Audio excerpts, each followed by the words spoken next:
Time for another episode of Local Roots. Hi, I'm Todd Studer. Well, I'm wearing a hoodie today. I don't wear a lot of these, but I'm doing this in honor of my friend Cassie Lawrence, who is home recovering from surgery.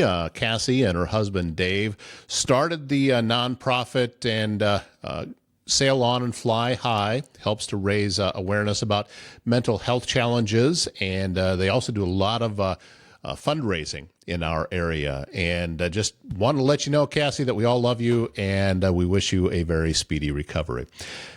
We had told you not that long ago about a record-sized catfish that was caught on the Missouri River, 105 pounds. And we went to Anchor In Bait and Tackle, who was the first call when George led into this fish. And we will visit today with Joel Rybin. He is the owner of Anchor In Bait and Tackle, and tells us a little bit more about the fish, about everything that went into it, also what he's doing there, and what the fishing is like all around our region. Around, of course, in Council Bluffs, that's where Anchor In Bait and Tackle is, but also some of the other regions, some other bodies of water around southwest Iowa, and even talking about some going over into Nebraska as well. So it's a great story. It's also a great interview, and I'm looking forward to bringing it to you today. Joel Rybin from Anchor In Bait and Tackle joining us on Local Roots. Castle & Associates of American Family Insurance is your local insurance provider for all of your home, auto, life, business, and farm insurance needs. 4 convenient locations. They are in Council Bluffs, also in Trainer, Bellevue, and Elkhorn, which means they're local and in your neighborhood, ready to help you navigate the complexities of insurance today. Travis and his team will educate, advise, and simplify insurance, all to protect those things you cherish most. Give them a call for your free quote. And if you have a leak, a clogged drain, or if you're planning a big remodel, Waldstein Plumbing in Council Bluffs has you covered. Fast, reliable service, expert craftsmanship, handling everything from small repairs to major installations. They're locally owned and trusted, and they're out doing work all across southwest Iowa, taking pride in doing the job right the first time. Residential or commercial, big or small, when plumbing problems strike, call Waldstein Plumbing. Visit waldsteinplumbing.com. I'm sitting here with Joel Rybin. He is the owner, operator, and all-around great guy at Anchor In Bait and Tackle in Council Bluffs. Joel, you reached out after I had talked about on the podcast about a big giant fish that set a state record that you were helping a guy out with. And I'm grateful that you did, because I've driven past your shop so many times and never stopped in. You got a great place. Thanks, Todd. Happy to be on. Let's start with talking about that giant catfish, because you got a call from your friend George. Yep. And tell me about the call, because I'm sure that he had to have a lot of excitement in his voice. So to kind of just a little background on it, we fish a lot. We've talked on the river. He's released probably 10 since I've been fishing with him, catfish over 100 pounds. Really? His main goal is to keep the fish alive. He's a catch, picture, release guy. He's kind of been I don't need a piece of paper, I don't need a record. I know I catch big fish. His father has been adamant that while he's still on earth, while he's still alive, he wants to see his son catch a record fish and get it certified. Okay. And we were all on board that if I got the phone call, it's drop everything. I got a record fish. Bring your scale down. Let's make sure that it's a record fish. Bring the aerator. Bring extra water. Basically, took all the necessary precautions to keep the fish alive. So he called me. My phone rang. I had my kid in the car. I was almost home, and he said, "Hey, bud, let's go. It's time." I got one in the boat. It's well over 100 pounds. He's like, my scale's maxed out at 100. Right. He's like, so the record's 101. So he said, we're going to do it. So I met him at the boat ramp. Richard Price, DNR, was there. He beat me there, and we all had a conversation and said, we can keep this fish alive and certify it. And so you got everything together, got the fish over to Rustic Cuts, where they had a big enough scale, Yeah. just to be able to weigh this thing. Yeah. But all right, so looking back on that then, as you're saying it, if he's caught enough of these fish, he's probably pretty calm. on the phone about it. He was. He's extremely calm, but I could hear it in his voice. He knew, and there was a sureness, a quiet sureness that it was time, and after chasing that fish and that area for so long, he believes that, they've had that fish on before in that same hole, Okay. and it broke the line. So, Well, if he's caught that many large catfish, is he catching them all in the same area? No. How many are in there? oh man, there's plenty of big fish in there, over 100 pounds. I'm gonna say, I mean, you can't put a number on it, but there's hundreds of record fish in that river still right now. Now, you have a focus on catfish. Yep. Here out of your shop. Yeah. What was he using? Do you know what he used to pull that fish Cut in? carp. Cut carp. Yep, fresh cut carp that he had caught that day. And a tip for guys is you never want your cut bait to get warm. So from the time it's caught, you throw it on ice, Okay. cut it up, and put it on the hook. It never gets above 38, 40 degrees. You always want it on ice. Does that have to do with the scent? Does it have to do with the taste of what they're doing? I think it's just the bigger, you can catch smaller fish on just kind of warm, nasty cut bait or, chicken liver, all that. But when you're talking mature, big fish, they know what they like. You get set in your ways and you know what kind of food you like. I know what I like. Right. And that's what we go after. So fresh fish is their meal of choice. I know the strangest thing I ever did was I once cut a carp on a ham sandwich. Yeah. True story. We've caught them on gummy worms and all kinds of things. Hooks with no bait. So, yeah. Do you think that record fish coming out of a location on the Missouri River this close to you, does that draw people here? It does. I think it always builds excitement. The cat fishermen in this area know what's in that river. Just about everybody that I've sold bait to have had a fish break their line. And when you're running 80 to 100 pound line and you feel a fish and it breaks that line, it's the fish stories start coming out and they grow as time goes on. But, and then you see one caught and certified and it went back in that water. People they get excited and they know the bite is on too. So when you start seeing fish like that caught in numbers too, that wasn't the only 100-pound fish caught that week. There's all the way down from Missouri, all the way on up to South Dakota. There was plenty of 100-pound fish caught, 90-pound, 80-pound fish. So the big fish were biting. It's that fall feed when they, putting on the weight for the winter. So what you're telling me then is a little bit different than the article that I had read about this, that typically blue catfish was what this was, top out at around the 30-pound range. But you're saying there's a lot of them that get a lot bigger. So I'm not too big on like that side of things. I don't know the numbers. And I guess the DNR, I think, were the ones they got that information from. Mm-hmm. So I think, most mature adult catfish, 30, 40 pounds isn't uncommon. That's kind of what I've seen. I don't know. I've seen probably, if I was to put numbers on it, probably over 100 fish over 50 pounds in the past 3 years. Have you gotten hooked up with one? I don't know if you could see it on the interview, but 91 pounds. We'll take a shot. Yeah. And push it up there. That was with George too. George. That was also with George. Yep. What's it like having something like that on the end of the line? I think the biggest fish I've ever caught of any species is probably 8 pounds. So something that size, is it fighting you at the same time with that level of weight? I want to be 100% authentic. Okay. I caught a 30-pound fish that day that fought harder than that fish. Okay. So it kind of, the blues come in like a log.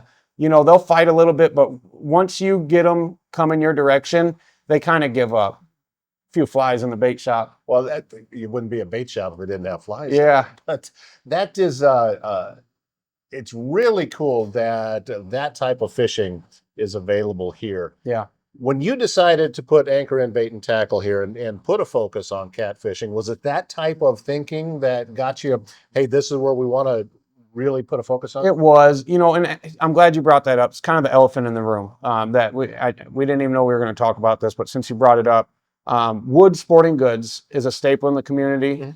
Vicky's owned it, I think, like going on 15, 16 years. Danny Woods, I think, started it. It used to be across the street.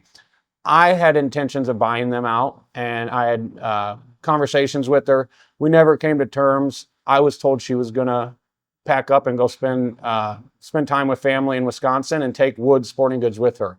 So I was under the assumption that there was not going to be 2 bait and tackle shops on Veterans Memorial Highway. Okay. I think healthy competition is good for everybody. I respect Vicky, I respect Woods, and I always send people down there. And so when I opened up, my idea was I wanted to service Lake Manawa and be able to help the community, always get bait there. And then also catfishing's my favorite type of fishing. So I did want to have a primary focus on catfishing. So when I opened up, it was under the catfishing headquarters. So the Anchor and Bait and Tackle, and I consider ourselves the catfishing headquarters. So yeah. So just kind of putting your little niche in in the area, and so that we can focus on this, try to do it the best in the area. And obviously, if a guy's catching giant fish and you're his call, I think it's kind of working. Yeah. Did your love of catfish go back to when you were a kid? Is that how that got started? My mom, I grew up on Pony Creek Lake, and right outside of Mills County, Glenwood area. And I would go down with my wagon and fish all day at Pony Creek and catch catfish and crappie and all that. So fishing's always been in my blood. A lot of people would beg to differ and say that guy don't know how to catch fish, which I don't. I realize that I don't know near as much as I thought I knew about fishing. I'm looking at a picture up there that would say otherwise, but yeah, but fishing, I've really learned a lot from my customers. So I came in here thinking I knew everything and realizing real soon that I was going to be humbled real quick and learn a lot. And how far out do you think your customer base is? I mean, is everybody pretty much local? You got people coming in? I've got guys from Lincoln. I've got guys from Sioux City. I got guys from all over northern Missouri. I do have guys that have driven in from Kansas. So when we first started out, I was the only retailer in about a 300-mile radius that sold Mad Cats, Mad Cat rods. The other competition, they said, no, we don't have any interest in selling that. We're going to stick with what we know. So I put in a big order. We ordered $5,000 worth of Mad Cats and loaded up. And over the span of 3 years, we sold, I know we've sold over 400 Mad Cat rods. So when we opened up that, we wanted to be a specialty catfish place that carried different stuff. That's it's a cool story, and I think it's a testament to wanting to have a business and understanding that you have to find a way to differentiate yourself in the market of wherever you're at, and then lean into it. Yep.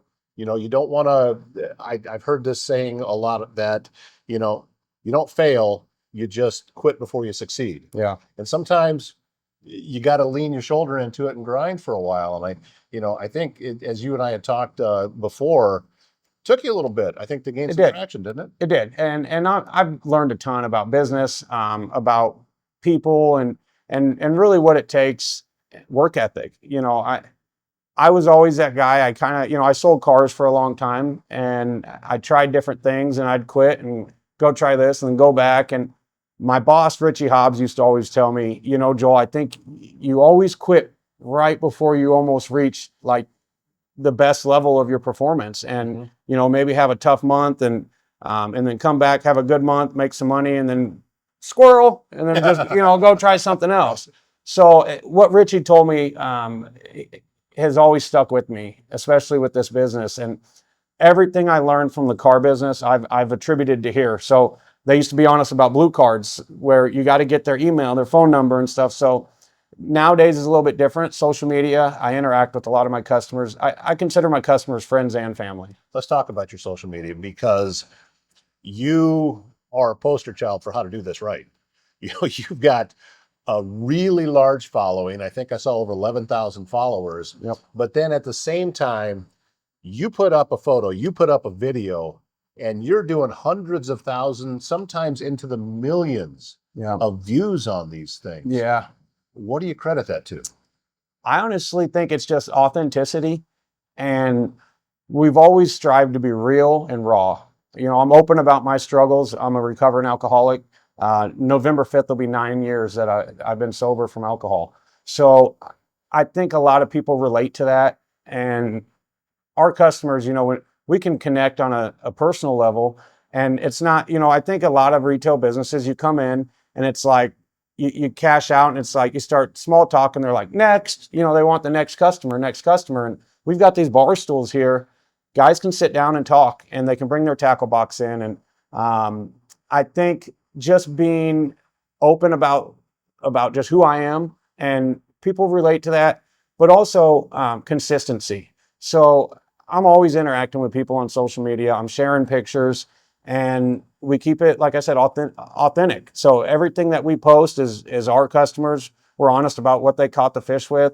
And, you know, I was in the music industry for a little bit. I was on tour with Jelly Roll and Bubba Sparks, Yellow Wolf, and met all these different artists. I learned a lot there too, that you have to put yourself out there. You know, so I'm doing fishing derbies. We're sponsoring kids events. We're doing benefits, and I'm showing up, setting up tables, helping kids tie hooks. So just interacting with the community. You again are showing what a lot of people in this area have figured out already, that when you're doing business in a small town, and Council Bluffs is a small town, it is. I don't care that we've got over 60,000 people. Yeah. We are a small town. The personal connection is so much more important than anything else when it comes to doing business in a community this size or some of the smaller communities. You do this type of thing over in Omaha, it's probably a little bit different. You'd have to have a different approach. But here, that's the key, is doing that personal connection.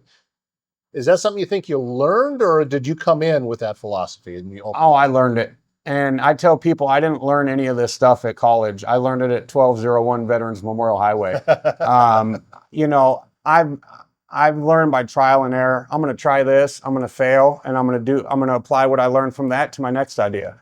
And I think with social media, you have to be really clear and concise and consistent. So I'm always posting stuff on a regular schedule, and I think that helped too. Well, let's talk about fishing then, Yeah. because you're the guy right here. And so we've got Lake Manawa, we've got the river. Yep. Is that pretty much the focus? Are people getting out anywhere else that you see come in the shop? And that's it's, again, I'm glad you mentioned it, because a lot of people don't realize how many bodies of water we have in Southwest Iowa and in Omaha. So the metro Omaha metro area lakes have a ton of different species. So Matt Weber is an angler that I consider one of the best I've ever met. He'll never admit that, but this guy, if you tell him a species to go master it, he's going to go find out everything about that species, all the lakes, and he's going to go try the hardest spots to catch them. And he catches a limit of walleye almost every single day in the Omaha metro area lakes. Really? Yep. Wow. He refuses to travel to South Dakota or Minnesota to catch walleye because it's not hard. He wants a challenge, so he figures out different lakes, and they bite differently in different lakes. So I've seen, and then you got farm ponds. So you got farm ponds around here that are holding record bass. Big names in the industry. Ben Milliken has fished Southwest Iowa farm ponds. Carter Lake. A lot of Ben Milliken's early videos is Carter Lake flipping docks with and catching big 6-7 pound bass out of, right by the metro, the airport by Epley. This is it's so cool that you're here, that we have this level of expertise, and plus the experts coming through your door that are doing all of that. And before we wrap up here, Joel, I want to give you an opportunity to let folks know about a new project that you're working on. Yeah. It's going to be launched very soon. Yeah. And when you were telling me about this, I said, you got who? Yeah. Because yeah. you have some big guests coming in to be on a podcast that you're starting. Yeah. So November 5th, I'm dropping the Bait Shop podcast. So we're going to be nationally streamed all over on all platforms, and we're going to bring in some big names. I got to keep a couple of them quiet until we drop them, but I did just do Bubba Sparks, which is he's old hip-hop rapper, old school hip-hop rapper, been in the game 20 years, but he's got a background in fishing and hunting, and he's from the South. And it's not just about fishing. You know, fishing and outdoors is just the catalyst that brings us all together, gives us common ground where two guys can sit down and talk about life struggles, talk about business, politics, religion, death in the family, addiction, recovery. But the main thing is redemption. So everything is going to tie in with the outdoors, maybe do some fishing with guests, hunting, mushroom hunting, but it's going to be focused on the redemption story. So I want to use the platform that I've created and been given and been blessed to be able to reach this many people and do some good with it, and tell my story, how I've overcame some obstacles, and I'm still battling some now. Depression, anxiety are things that people don't talk about enough, and mental health is real. The pressure's real, and I want to be able to open that door and give people an outlet to talk about it, or even if they don't want to talk about it, they can listen to us talk and hear some things that got me through some hard times. Yeah, you're preaching to the choir about that stuff. I mean, I'm a huge believer that so much of everything that's going on in society right now is around mental health issues, and guys like us, let's be honest, men, not wanting to seek out help because of what they're afraid of someone else might think about it. Yeah. And if that gets out, oh, I've had some struggles here, because we're so used to pushing it back and pushing it down, and nobody wants to hear it. That's what we tell ourselves over and over. So the fact that you're out there doing that and talking about that means a lot. Yeah. And I'm grateful that you're doing it. And I hope that we can come back in here sometime, talk with you again, learn a little bit more about things that are going on. And, you know, you got another record fish come through. I think Give so. us a call. Let us know. For sure. All right, he's Joel Rybin, and it is at Anchor Inn Bait and Tackle, right here off of Veterans Memorial Highway in Council Bluffs. Stop into the shop, and I'm sure that Joel would love to see you. Thank you very much. Thanks, Todd. Thanks for having me. That was a fun trip over there, and being able to just sit and relax for a little while inside of a bait and tackle shop. Stop in off Veterans Memorial Highway, Anchor Inn Bait and Tackle if you get a chance. Looking to buy or sell your home? Turn to Blake Hunter, your trusted realtor with Berkshire Hathaway Home Services. Blake knows the local market and is dedicated to helping you find the perfect place to call home. So whether you're a first-time buyer, upgrading, or ready to sell, Blake Hunter is here to guide you every step of the way. Visit blakehunter.homes. Start hunting for your dream home with confidence. That's going to wrap up the show and wrap up the week. Flew right by. And I'm looking forward to a relaxing weekend, and we'll get back to it after the break. My name's Todd Studer. We'll see you here Monday morning.